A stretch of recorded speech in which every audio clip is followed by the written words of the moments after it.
وَسَيُجَنَّبُهَا الْأَتْقَى الَّذِي يُؤْتِي مَالَهُ يَتَزَكَّى۔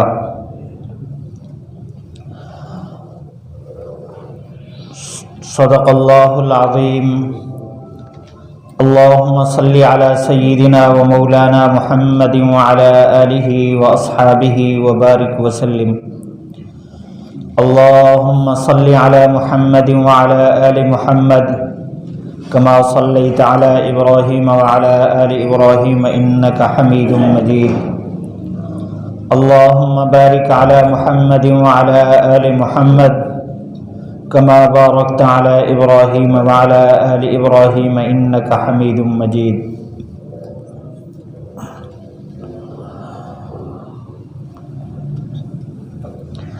بائیس جمادی الثانیہ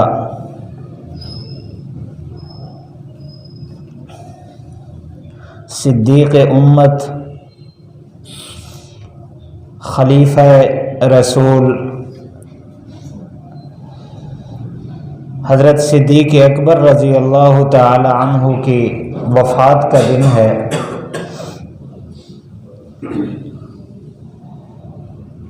تو اسی مناسبت سے آج 17 جمادی الثانیہ ہے، تو 5 دن بعد جو تاریخ آ رہی ہے 22 جمادی الثانیہ تاریخ وفات ہے، اور امت کے بہت بڑے محسن ہیں اور امت کے سردار ہیں، امت میں سب سے افضل ہیں۔ اس لیے امت کا حق بنتا ہے کہ جہاں دوسرے محسنین کا ان کے وفات کے دن، ان کی شہادت کے دن، دنیا سے رخصت ہونے کے دن ان سے محبت کا اظہار اور عقیدت کا اظہار ہوتا ہے، تاکہ ایمان والوں کے دلوں میں ان کی عظمت اور محبت برقرار رہے، اور جس طرح انہوں نے حضرت محمد رسول اللہ صلی اللہ علیہ وسلم کے لیے اور آپ کے دین کے لیے اپنا سب کچھ قربان کیا اور کرنے کا جذبہ رکھا اور امت کو اس کا سبق دیا، تو امت اس سبق کو تازہ کر لے، اس کو یاد کر لے، اور اپنے اکابرین، اپنے بزرگوں اور خصوصاً امت میں جو افضل طبقہ ہے صحابہ کا، تو ان کا تذکرہ تو ایمان کو جلا بخشتا ہے اور پیارے محبوب صلی اللہ علیہ وسلم کی اطاعت کے طریقے سکھاتا ہے، اور امت کو صحیح راستے پر لانے کے لیے بہت بڑا معاون اور مددگار ہے۔ کفار کو، یہود و نصارہ کو اپنے بڑوں کا، اپنے ان نبیوں کا جن کے ساتھ وہ اپنی نسبت رکھتے ہیں، اگرچہ وہ اس میں سچے نہیں ہیں، لیکن ان کے تذکرے کو وہ اپنے دین کا حصہ سمجھتے ہیں، اور ان انبیاء کے حواریین اور ان کے متبعین اور ان کے دوست احباب اور ان کے معاونین کے تذکرے کو اپنے دین کا حصہ سمجھتے ہیں۔ وہ دین تو منسوخ ہو چکا، یہ دین تو باقی رہنے والا ہے، اس لیے ان کا تذکرہ اور ان کا معیار اطاعت، معیار محبت، معیار فرما برداری، اس کا تذکرہ میرے اور آپ کے ایمان کو جلا بخشتا ہے، اور ہمارا دینی فریضہ ہے اور ایمانی فریضہ ہے۔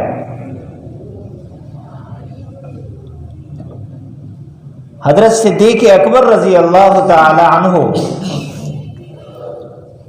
باتفاق امت مسلمہ امت میں سب سے افضل ہیں، مرتبے کے اعتبار سے سب سے اعلیٰ ہیں، اور ان کی صحابیت کا تذکرہ قرآن مجید نے کیا ہے جو نص سے ثابت ہے، اس لیے ان کی صحابیت کا انکار قرآن کا انکار سمجھا جاتا ہے۔ آج ان کا ابتدائی تعارف، اور انشاءاللہ اگلے جمعے پھر ان کے کردار پر اور ان کی عظمت پر گفتگو انشاءاللہ اللہ نے موقع دیا تو ہوگی۔ حضرت صدیق اکبر رضی اللہ تعالی عنہ ان 4 افراد میں سے ہیں جنہوں نے سب سے پہلے آپ صلی اللہ علیہ وسلم کے ہاتھ پر ایمان قبول فرمایا۔ عورتوں میں سب سے پہلے آپ صلی اللہ علیہ وسلم کی زوجہ مطہرہ حضرت خدیجہ الکبریٰ رضی اللہ تعالی عنہا، اور انسانوں میں امت میں سب سے پہلے ایمان لانے والی، اور بچوں میں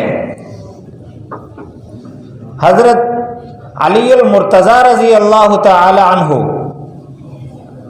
اور غلاموں میں حضرت زید بن حارثہ رضی اللہ تعالی عنہ، اور نوجوانوں میں حضرت ابو بکر صدیق رضی اللہ تعالی عنہ۔ ان کا اصل نام عبداللہ ہے، ابو بکر ان کی کنیت ہے اور صدیق ان کا لقب ہے۔ عرب میں آج بھی یہ طریقہ چلا آ رہا ہے کہ ہر آدمی اپنی خاص کسی نسبت سے اپنی کنیت رکھتا ہے۔ کوئی آدمی اپنے بیٹے کے نام سے ابو عبداللہ، ابو عبد الرحمن، بیٹے کا نام عبداللہ ہے، بیٹے کا نام عبد الرحمن ہے، اس سے کنیت رکھ دی۔ اور کوئی خاص نسبت سے، جو نسبت اس کو پسند ہوتی ہے، جیسے حضرت شیخ خدا حضرت علی المرتضی رضی اللہ تعالیٰ عنہ کی کنیت ابو التراب، کہ اللہ کے نبی صلی اللہ علیہ وسلم ایک دفعہ ان کو منانے کے لیے تشریف لے گئے تو وہ مٹی پر لیٹے ہوئے تھے، آپ نے فرمایا قم یا ابا التراب۔ یہ لفظ ان کو اتنا پسند آیا کہ انہوں نے اپنی کنیت رکھ دی۔ ایک دفعہ حضرت ابو ہریرہ رضی اللہ عنہ، جن کا نام عبد الرحمن ہے، عبد الرحمن نام سے واقف کوئی نہیں، کہ انہوں نے اپنے بازو کے اندر بلی کے بچے رکھے ہوئے تھے، اکثر پیار کرتے تھے۔ تو اللہ کے نبی صلی اللہ علیہ وسلم نے دیکھا، فرمایا یا ابا ہریرہ، او بلیوں والے، بس ان کا نام اور کنیت اسی سے مشہور ہو گئی۔ اور ابو بکر، بکر ان کے بیٹے کا نام نہیں ہے، بکر کا مطلب ہے پہلا نمبر، کیونکہ ہر میدان میں آپ صلی اللہ علیہ وسلم کے ساتھ پہلے نمبر پر کھڑے تھے، اس لیے ان کی کنیت ابو بکر مشہور ہو گئی۔ اور ان کا ایک لقب عتیق بھی ہے، اور صدیق بھی لقب ہے۔ سب سے پہلے نوجوانوں میں ایمان لانے والے یہ، اللہ تعالیٰ نے ان کو ابتدا ہی سے بڑی اعلیٰ صفات اور خصوصیات سے نوازا تھا۔ آپ صلی اللہ علیہ وسلم کی ولادت مبارک سے 2 سال اور 2 ماہ بعد پیدا ہوئے۔ عمر میں پیارے محبوب صلی اللہ علیہ وسلم سے 2 سال اور 2 ماہ چھوٹے، اور اللہ تعالیٰ نے ابتدا ہی سے، بلکہ پہلی کتابوں میں حضرت صدیق اکبر رضی اللہ تعالیٰ عنہ کی نشانی اللہ تعالیٰ نے بیان فرما دی۔ صدیق اکبر رضی اللہ تعالیٰ عنہ اپنا ہی اسلام کا واقعہ بیان کرتے ہیں کہ میں یمن میں تھا، تجارت کے سلسلے میں گیا ہوا تھا، تو وہاں ایک شہر میں ہم ٹھہرے ہوئے تھے، وہاں ایک شیخ تھے، میں ان کے ہاں مہمان تھا۔ انہوں نے مجھے دیکھا، وہ تورات کے عالم تھے۔ انہوں نے مجھے دیکھا تو مجھ سے پوچھا کہ آپ حرم شریف سے تو نہیں ہے؟ میں نے کہا ہاں میں حرم شریف سے آیا ہوں۔ آپ قریشی قبیلے سے تو تعلق نہیں رکھتے؟ ہاں میں قریش سے تعلق رکھتا ہوں۔ قریش کی اگلی جو لڑی ہے تیم بن عمر سے تو آپ تعلق نہیں رکھتے؟ انہوں نے کہا میں ان سے تعلق رکھتا ہوں۔ چند اور باتیں بھی پوچھی، اس کے بعد کہتے ہیں کہ آپ میرا ایک مطالبہ ہے وہ پورا کریں گے؟ بھئی کیا مطالبہ ہے آپ کا؟ کہتے ہیں آپ اپنے پیٹ سے کپڑا ہٹائیں گے؟ میں نے کہا بھئی آپ کا میرے پیٹ کے ساتھ کیا تعلق، میں کیوں کپڑا ہٹاؤں آپ کے کہنے پر؟ کہتے ہیں بات یہ ہے، اگر آپ ناراض نہ ہوں، آپ کی شکل، آپ کی وجہ، آپ کی جسامت اور آپ کا نسب، آپ کا قبیلہ، آپ کا شہر میں نے پوچھا اور میں نے دیکھا۔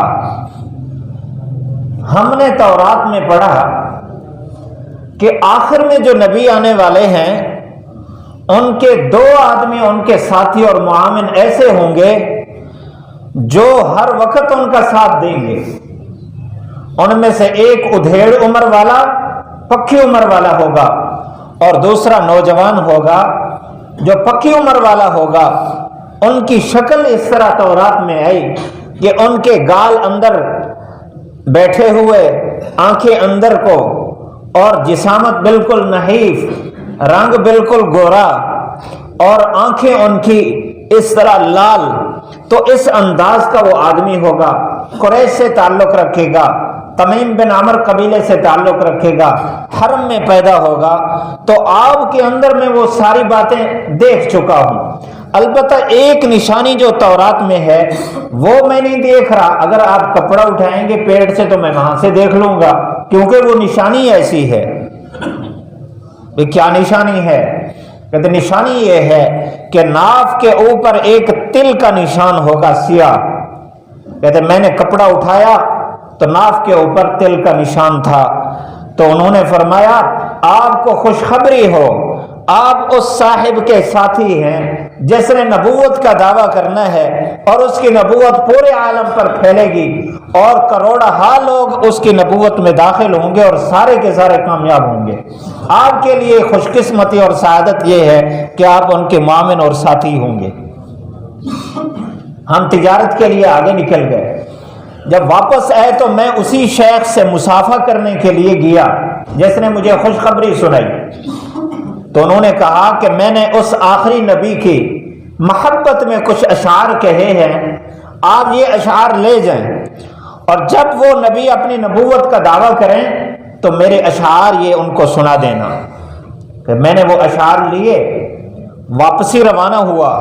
ابھی میں مکہ کے شہر میں داخل ہوا تو ابو جہل، عتبہ، طیبہ اور شیبہ، یہ جو قریش کے سردار تھے، یہ سارے کے سارے اس قافلے کی استقبال کے لیے باہر نکلے۔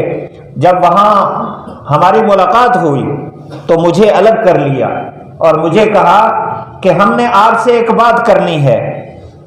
مجھے کچھ اندازہ ہو چکا تھا کہ جو علامات اس شیخ نے بتائی تھی وہ علامات تو ہمارے شہر میں پائی جا رہی ہیں، اس لیے کہ صدیق اکبر رضی اللہ تعالیٰ عنہ کا حضور صلی اللہ علیہ وسلم کے ساتھ دوستانہ تعلق نبوت کے اعلان سے پہلے ہو چکا تھا۔ آپ 2 سال پہلے سے حضور صلی اللہ علیہ وسلم کے ساتھ انتہائی گہرے دوستانہ تعلقات رکھتے تھے، آپ کے ساتھ بیٹھنا اٹھنا اور مشاورت تھی، یہ نشانیاں پہلے سے محسوس کر رہے تھے۔